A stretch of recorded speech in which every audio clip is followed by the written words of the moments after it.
నమస్తే విజయలక్ష్మి కనక గారు. నమస్తే జ్యోతిర్మయి గుండవజల గారు. ఒత్తిడి మనిషిని గెలిపిస్తుంది. ఏంటో వినడానికి విచిత్రంగా ఉంది. ఒత్తిడి మనిషిని పతనం అంచులకు తీసుకెళ్తుంది, లేకపోతే అట్టడుగుకి తీసుకెళ్తుంది అనే వింటూ ఉన్నాము. మన అనుభవం కూడా అదే చెప్తుంది.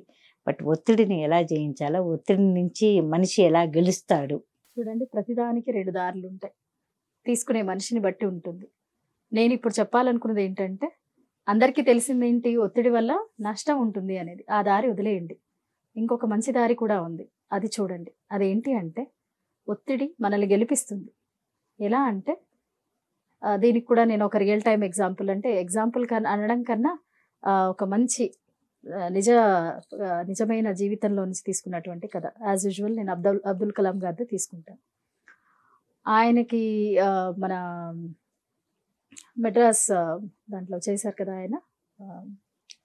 అందులో ఉన్నప్పుడు ఐఐఎంలో ఉన్నప్పుడు అక్కడ ఎవరైతే డైరెక్టర్ ఉన్నారు, ప్రొఫెసర్ శ్రీనివాసన్ గారు అప్పట్లో, ఆయన ఒకసారి వీళ్ళు ఒక ఆరుగురికి ఒక టాస్క్ ఇచ్చారు. ఏంటి అంటే, ఒక విమానం మోడల్ని తయారు చేయమని చెప్పారనమాట. ఆయన చెప్పినప్పుడు మరి వాళ్ళకు ఉన్నటువంటి అందుబాటులో ఉన్నటువంటి ఏదైతే పనిముట్లు కానివ్వండి, ఏదైతే మెటీరియల్ ఉందో దానికి తగ్గట్టుగా వాళ్ళు ఏదో తయారు చేశారు. ఆయనకి అది నచ్చలేదు, ఇది బాగాలేదు అని చెప్పి బాగా కోప్పడ్డారు. ఆయన కోప్పడితే కలాం గారు అన్నారంట, మరి మన దగ్గర ఉన్నటువంటి ఎక్విప్మెంట్కి ఇప్పుడు ఈ ఉన్నటువంటి ఫెసిలిటీకి ఒకటి చేయాలి అంటే మంచిది, నెల రోజులన్నా టైం కావాలి అన్నట్టుగా అడిగారంట. అడిగితే ఈయన అన్నారంట, నెల రోజులు కాదు, ఇవాళ శుక్రవారం, నాకు సోమవారానికల్లా అది రెడీగా ఉండాలి, నువ్వేం చేస్తావో నాకు తెలియదు, నాకు సంబంధం లేదు అని చాలా సీరియస్గా, చాలా గట్టిగా చెప్పి వెళ్ళిపోయారు అక్కడి నుంచి. ఇంకొకళ్ళు అయితే భయపడేవాళ్ళే, కానీ అక్కడ ఉన్నటువంటి వ్యక్తి వేరే, ఆయన పాజిటివ్ యాంగిల్లో తీసుకునేటువంటి వ్యక్తి. సరే, ఆయన ఏం చేశాడు, మిగిలిన టీం మెంబర్స్తో మాట్లాడి, ఇది ఖచ్చితంగా మనం చేసి తీరాల్సిందే, మండే టార్గెట్ ఇచ్చారు సార్, ఖచ్చితంగా చేయాలి అని చెప్పేసి, ఇంకా అసలు నిద్ర తిండి మానేసి మొత్తం అసలు ఇంకా అన్నీ మర్చిపోయి దాని మీదే కూర్చొని ఆల్మోస్ట్ ఆదివారం కల్లా ఆల్మోస్ట్ కంప్లీట్ చేశారు. ఆయన కంప్లీట్ చేస్తే ఆయన అబ్జర్వ్ చేయనటువంటి ఒక విషయం ఏంటి అంటే, ఆయన ఒకళ్ళు అబ్జర్వ్ చేస్తున్నారు. అది ఎవరు అంటే వాళ్ళ ప్రొఫెసర్ గారు. ఈయన ఇంకా సండే ఈవినింగ్ కల్లా మొత్తం రెడీ చేసిన తర్వాత అయిపోయాక ఆయన వచ్చి గట్టిగా కౌగిలించుకున్నారు కలాం గారిని. ఆయన అసలు ఇంకా ఆనందం తట్టుకోలేక అప్పుడు చెప్పారంట, ఇది నువ్వు, అందుకే అంత ప్రెషర్ చేశాను అని. అంటే ఈయన కనిపెట్టారు ఈయన కేపబిలిటీస్ ఏంటి అనేది. మరి ఇప్పుడు అంత ఒత్తిడి, నెల రోజుల పనిని 2 రోజుల్లో కంప్లీట్ చేయమని ఇచ్చారు. ఇది ఎంత పెద్ద ఒత్తిడి. కానీ ఆయన చేసినటువంటి మోడల్ చాలా బాగా వచ్చిందట. ఇదొక ఉదాహరణ. ఇంకొక ఉదాహరణ చెప్తాను, అందరికీ తెలిసినటువంటిది. వజ్రం ఎక్కడి నుంచి వస్తుందండి? ఎక్కడి నుంచి వస్తుంది చెప్పండి? బొగ్గు పొరల లోపల ఎలా ఏర్పడుతుంది మనందరికీ తెలిసిన విషయమే కదా. మరి అంత ఒక వజ్రం మాత్రమే కొయ్యగలదు. అంత కఠినమైన వజ్రము ఆ ఒత్తిడి, ఏదైతే కంప్రెషన్, దానివల్ల జనరేట్ అవుతుంది.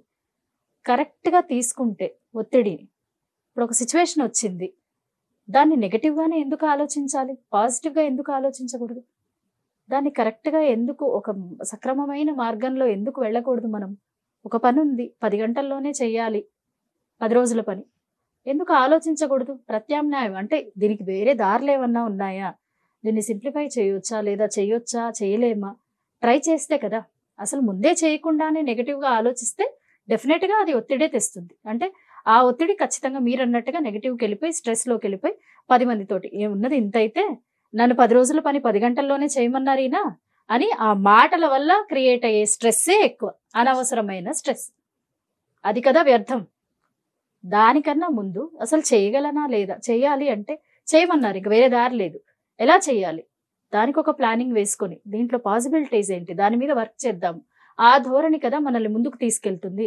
అది విద్యార్థులైనా, ఉద్యోగం చేసేటువంటి వ్యక్తులైనా, ఎవరైనా సరే, ప్రతి ఒక్కళ్ళు, గృహిణులైన, ఇది అందరికీ అప్లికబుల్ కదా. ప్రతి ఒక్కరికి ఏదో ఒక స్టేజ్లో ఒత్తిడి అనేటువంటిది చాలా కామన్ థింగ్, చాలా కామన్. సో మనము అసలు దాన్ని సాధించేటువంటి దారి చూడకుండా మనకి అసలు ఇది వీలవ్వదు ముందే కొంతమంది చూడండి అసలు Negative. ముందుగానే నెగిటివ్ మాట్లాడేస్తూ ఉంటారు. ఫస్ట్ అది స్టాప్ చేయండి దయచేసి. ఎందుకంటే ప్రతిదానికి పాజిటివ్ నెగిటివ్ అనేవి రెండు ఉంటాయి మనకి. అంటే ఇది అవుతుంది అవ్వదు అనే దానికన్నా ముందు అసలు ఎంతవరకు చేయగలం అనేది ప్రయత్నిస్తే కదా. ప్రయత్నించి ఓడిపోవడంలో తప్పు లేదు, కానీ ప్రయత్నించకుండా ఇది చేయలేము అనడం చాలా తప్పు. అండ్ ఇంకొకటి, క్రియేట్ చేసుకునేటువంటి స్ట్రెస్సే ఎక్కువ ఈ రోజుల్లో. నిజమైన స్ట్రెస్ కన్నా, నిజమైన ఒత్తిడి కన్నా క్రియేట్ చేసుకొని అజ్యూమ్ చేసుకునే స్ట్రెస్సే చాలా ఎక్కువ. ఒక్కదాన్ని 10 మందితో డిస్కస్ చేసి ఆ 10 మంది చెప్పినటువంటి మాటలు ఆ చుట్టూ అల్లేసి ఇంత భూతద్దంలో చూసేసి ఇంకా అసలు మైండ్ని ఫిక్స్ చేసేసి మన మైండ్ ఎలాంటిదంటే మనం ఏ కమాండ్ ఇస్తే అది వింటుంది. సో మన మైండ్ని కంట్రోల్ చేసే కెపాసిటీ మన దగ్గర ఎప్పుడు వస్తుంది? మనం ఒక పాజిటివ్ వేలోనో లేకపోతే అది చేయగలిగిన దారిలో వెళ్ళదు. ఖచ్చితంగా చెప్తుంది నువ్వు చేయలేవు అనే చెప్తుంది మన మైండ్. దాన్ని పక్కకు నెట్టేసి దాన్ని మనం సప్రెస్ చేయగలగాలి. మన ఆలోచన అసలు చేసి చూద్దాం, దీన్ని చేయాలంటే ఏం చేయాలి, ఆ వైపు ఆలోచనలను తీసుకెళ్ళాలి. ఇది ప్రధానమైనటువంటి విషయం. ఇంకొకటి ఏంటి అంటే, అసాధ్యాలని కూడా సుసాధ్యాలు చేసినటువంటి కథలు ఎన్నో ఉన్నాయి మనకి.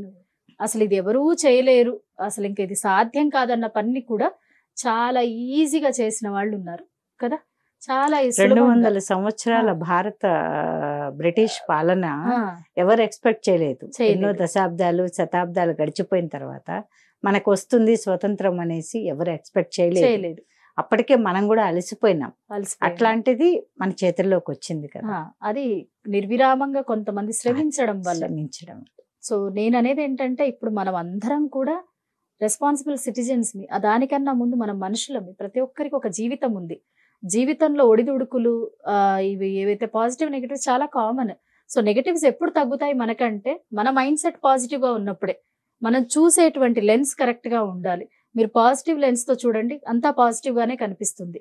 నెగటివ్ లెన్స్ వేసుకొని చూస్తే ప్రతిదీ లోకం, అంటే పచ్చకామర్ల వాడికి లోకం అంతా పచ్చగా కనిపించినట్టు అంతా నెగటివ్ గానే కనిపిస్తుంది. కాబట్టి నేనేమంటానంటే, ఒత్తిడి మిమ్మల్ని ఖచ్చితంగా గెలిపిస్తుంది సరైన మార్గంలో సరిగ్గా ఒత్తిడిని తీసుకుంటే.